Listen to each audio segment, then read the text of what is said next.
Welcome to the pool of science. Friends, आज का जो हमारा टॉपिक है वो है dihybrid and dihybrid cross. Mendel ने जो है वो डिसाइड किया कि वो दो ट्रेड्स को इकट्ठे जो है वो एक टाइम पे स्टडी करेगा। ट्रेड्स यानी डिफरेंट करैक्टर्स को वो स्टडी करेगा। तो उसने सबसे पहले जो है वो दो करैक्टर्स को स्टडी किया। तो दो करैक्टर्स को जब एक टाइम पे हम स्टडी करते हैं तो उसको हम डाई हाइब्रिड कहते हैं। और अगर दो दो करैक्टर्स वाले प्लांट्स को आपस में क्रॉस करवाते हैं तो उसको हम डाई हाइब्रिड क्रॉस कहते हैं। तो मेंडल ने जो है यहाँ पे दो करैक्टर कौन से लिए थे, क्योंकि वो पी प्लांट के ऊपर एक्सपेरिमेंट कर रहा था। तो उसने पी प्लांट के ही सीड की शेप को लिया और सीड के कलर को लिया। तो सीड शेप जो है वो राउंड हो सकती है और रिंकल हो सकती है, यानी मटर के जो सीड हैं उनकी शेप या तो गोल हो सकती है या फिर वो झुर्रियों वाले हो सकते हैं। इस तरह सीड कलर जो है या तो वो येलो हो सकता है या फिर वो ग्रीन हो सकता है। तो मेंडल ने जो है वो सबसे पहले ट्रू ब्रीडिंग जो है वो करवाई दो प्लांट्स के अंदर जो कि नेचुरली जो है वो प्रोड्यूस हुए थे। तो वो प्लांट जिसके अंदर राउंड सीड और येलो कलर जो है वो पाया जाता था, उसको उसने क्रॉस करवाया रिंकल सीड रखने वाले और ग्रीन कलर रखने वाले प्लांट के साथ। तो ट्रू ब्रीडिंग हम कहते हैं कि वो प्लांट्स जो कि नेचुरली जो है वो डिवेल्प हुए हैं और उनको आपस में जब हम क्रॉस करवाते हैं तो इस कॉल्ड ट्रू ब्रीडिंग। तो इस ट्रू ब्रीडिंग के नतीजे में जो ऑफस्प्रिंग प्रोड्यूस हुए उसको हम F1 जनरेशन में प्लेस करते हैं। और ऑफस्प्रिंग जो है तमाम के तमाम राउंड और येलो सीड रखने वाले थे, क्योंकि इनके अंदर डोमिनेंस करैक्टर जो है वो पाया जाता था। डोमिनेंस होने की वजह से ऑलमोस्ट जो है डाई हाइब्रिड जो ऑफस्प्रिंग प्रोड्यूस हुए उनके अंदर जो सीड था वो राउंड था और सीड का कलर क्या था, येलो था। इसी तरह उसने जो है वो डाई हाइब्रिड क्रॉस को फिर सेल्फ फर्टिलाइज होने दिया, यानी जो ट्रू ब्रीडिंग से F1 ऑफस्प्रिंग प्रोड्यूस हुए, F1 जनरेशन जो है डिवेल्प हुई, F1 जनरेशन को फिर उसने सेल्फ फर्टिलाइज होने दिया। अब मटर का जो पौधा होता है उसके अंदर सेल्फ फर्टिलाइजेशन एबिलिटी जो है वो नेचुरली पाई जाती है। तो मेंडल ने ट्रू ब्रीडिंग करवाने के बाद F1 ऑफस्प्रिंग को खुद ब खुद ही फर्टिलाइज होने दिया। तो जो रिजल्ट आए उससे वो बिल्कुल ही एकदम सरप्राइज हो गया, क्योंकि सीड जो हैं F2 जनरेशन में प्रोड्यूस हुए उनके अंदर ना सिर्फ दो पेरेंटल कॉम्बिनेशन पाए जाते हैं बल्कि उनके अंदर दो न्यू फिनोटिपिक कॉम्बिनेशंस भी पाए जाते हैं। तो पेरेंटल कॉम्बिनेशंस में जो है राउंड सीड और उनका येलो कलर था और रिंकल सीड और ग्रीन कलर था। तो जो न्यू कॉम्बिनेशन जो है वो देखने में आए F2 जनरेशन में तो वो थे राउंड सीड और उनका ग्रीन कलर और रिंकल सीड और उनका येलो कलर। तो ये आपको सिम्बॉलिकली जब हम देखेंगे तो आपको इजीली समझ में आ जाएगा। F2 जनरेशन में जो ऑफस्प्रिंग प्रोड्यूस हुए उसकी रेशियो जो है उसने इस तरह से निकाली 9:3:3:1। तो ये रेशियो थी मेंडल के F2 जनरेशन में जब उसने डाई हाइब्रिड क्रॉस जो है वो करवाया था। F2 जनरेशन में न्यू फिनोटाइप का अपीयर होना ये शो करता है कि गैमेट्स फॉर्मेशन के दौरान कुछ एलील्स जो हैं वो अपनी जगह से शफल कर गई, यानी एक जगह से दूसरी जगह ट्रांसफ़र हो गई, जिसकी वजह से न्यू कॉम्बिनेशन जो है वो देखने में आए। तो मेंडल जो है वो इस मैकेनिज्म को एक्सप्लेन करता है अपने इंडिपेंडेंट सॉर्टमेंट लॉ के ज़रिए। यह निकाला कि एलील्स जो हैं चाहे वो सीड शेप के हों चाहे वो कलर के हों, तो वो कभी भी पेरेंटल कॉम्बिनेशन के अंदर फॉरएवर जो है बाउंड होके नहीं रहते, बल्कि वो next generation to next generation shuffle होते रहते हैं, जिनकी वजह से उनके अंदर न्यू कॉम्बिनेशंस और न्यू करैक्टर जो है वो शो होता रहता है। तो हम देख लेते हैं मेंडल ने क्रॉस जो है वो सिम्बॉलिकली कैसे किया था। तो मेंडल ने सबसे पहले ट्रू ब्रीडिंग करवाई थी, जिसको हम पेरेंटल जनरेशन कहते हैं, यानी फर्स्ट पेरेंटल जनरेशन। और ये प्लांट्स जो है वो नेचुरली प्रोड्यूस हुए थे जिनके दरमियान में मेंडल ने क्रॉस करवाया था।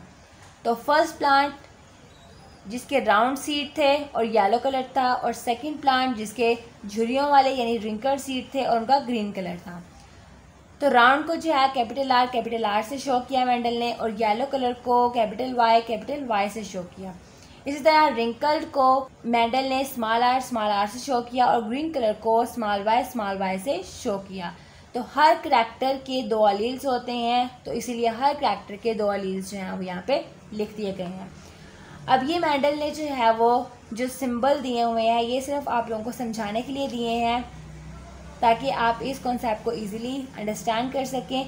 आप अपनी मर्ज़ी से कोई भी सिंबल जो है वो राउंड और येलो सीड को या रिंकल और ग्रीन सीड को जो है वो आइडेंटिफाई करने के लिए यूज़ कर सकते हैं, ज़रूरी नहीं कि आप यही करें।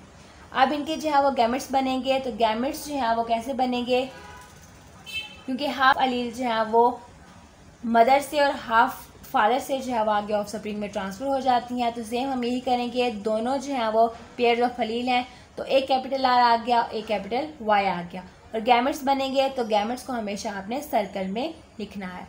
इसी तरह यहाँ पे जो है गैमेट बनेगा एक आर स्मॉल और एक स्मॉल वाई, तो ये सर्कल में करेंगे तो ये गैमेट्स बन जाएगा।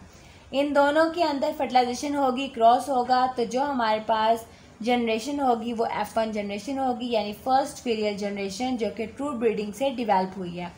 तो इस जनरेशन में जो ऑफस्प्रिंग होंगे वो तमाम के तमाम प्रोड्यूस होंगे राउंड सीड और येलो सीड रखने वाले, क्योंकि बाकी जो स्मॉल लेटर में है वो करैक्टर रिसेसिव है, वो अपना करैक्टर शो नहीं करेंगे।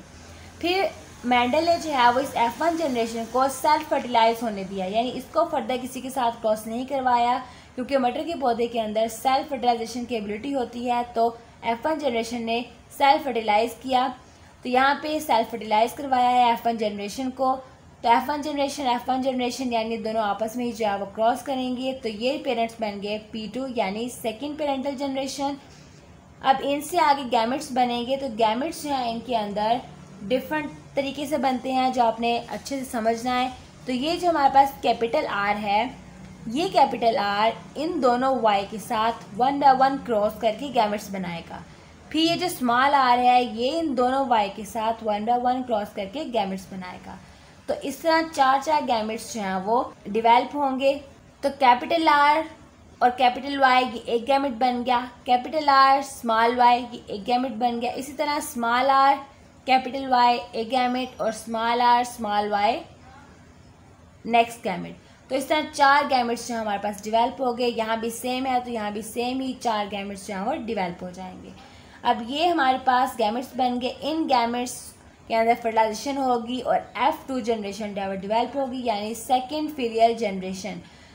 तो अगर हम लाइनिंग के ज़रिए इसको जो है वो क्रॉस करें तो काफ़ी मैस होने का ख़तरा होता है, इसीलिए मेंडल ने इनके लिए पुनेट स्क्वायर जो है वो डेवलप किया। तो पुनेट स्क्वायर के ज़रिए हम इजीली जो है वो काफ़ी सारे करैक्टर्स को या काफ़ी सारे गैमेट्स को सिंपल वे में आइडेंटिफाई या क्रॉस करवा सकते हैं। तो ये जो चार गैमेट्स हैं पुनेट स्क्वायर में एक बॉक्स बनाते हैं जिसके एक तरफ जो है वो एक तरफ के चार गैमेट्स रखे जाते हैं और दूसरी तरफ जो है वो दूसरे चार गैमेट्स जो है वो अरेंज किए जाते हैं। फिर 1 बाय 1 जो है वो पहले गैमेट को ऊपर वाले चार गैमेट्स के साथ 1 बाय 1 क्रॉस करवा के इस खाने में लिख दिया जाता है। जैसे कि एक कैपिटल R कैपिटल Y है और ये कैपिटल R और कैपिटल Y आपस में क्रॉस करेंगे और इस बॉक्स में लिख देंगे। तो कैपिटल R ठीक है, एक करैक्टर के अलील्स को आपने इकट्ठे ही लिखना है, आगे पीछे नहीं करना। तो इस तरह कैपिटल Y तो ये हमारे पास एक ऑफस्प्रिंग डेवलप हो गया।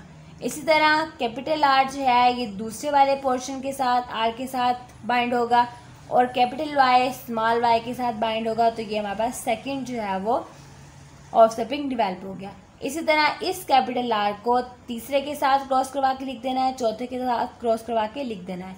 इस तरह 1 बाय 1 इन तीनों के साथ भी ऐसे ही करना है।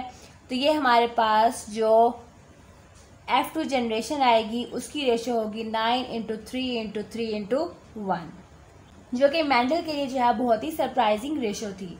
तो 9 जो प्लांट्स थे इस ऑफस्प्रिंग में वो थे राउंड सीड और येलो कलर रखने वाले प्लांट, और 3 प्लांट्स ऐसे थे जिनके सीड जो है वो राउंड थे और ग्रीन कलर उनका था, और 3 ऐसे थे जो कि झुर्रियों वाले सीड थे और उनका कलर येलो था, और एक जो है वो न्यू कॉम्बिनेशन था बिल्कुल ही डिफरेंट जो कि रिंकल यानी झुर्रियों वाला सीड था और उसका कलर जो है वो ग्रीन था। तो इस तरह जो है मेंडल ने डाई हाइब्रिड क्रॉस को एक्सप्लेन किया।